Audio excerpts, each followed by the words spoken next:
Hello guys, তোমরা কেমন আছো? নিশ্চয়ই সবাই খুব ভালো আছো। তো আমিও ভালো আছি। তো আমরা চলেই আসলাম বরিশাল প্ল্যানেট পার্কে। তো এখানে আমরা সবাই এসেছি, আমার মা বাবা ভাই। তো দেখো, আমি প্রথমেই কিন্তু আমার মাকে দেখিয়েছিলাম এই জায়গাটা হচ্ছে বরিশাল প্ল্যানেট পার্ক। আর এই দেখো আমার বাবা আর ভাই, আমার ভাই তো খুবই মজা করছিল।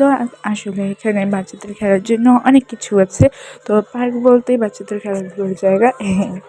তো দেখো, এই জায়গাটা কিন্তু খুবই সুন্দর। তো তারাও এখন হাই দিচ্ছে। এই জায়গাটা খুবই সুন্দর, আমার কাছে খুব ভালো লেগেছে। তো এই জায়গাটায় ঢুকতে, মানে এই পার্কটায় ঢুকতে টাকা লাগে, মানে এই টিকিট দিয়ে ঢুকতে হয়। তো এক একজন হচ্ছে 20 টাকা, কিন্তু আমার ভাইয়ের আর টাকা লাগায়নি, ও ছোট যেহেতু।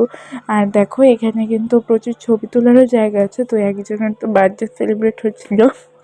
তো দেখো, জায়গাটা অনেক সুন্দর, অনেক। আমি তো গিয়ে অনেক মজা করেছি।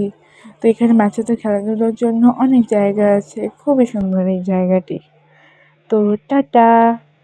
আর হ্যাঁ, এই দেখো আমাদের লাস্ট কটার ছবি।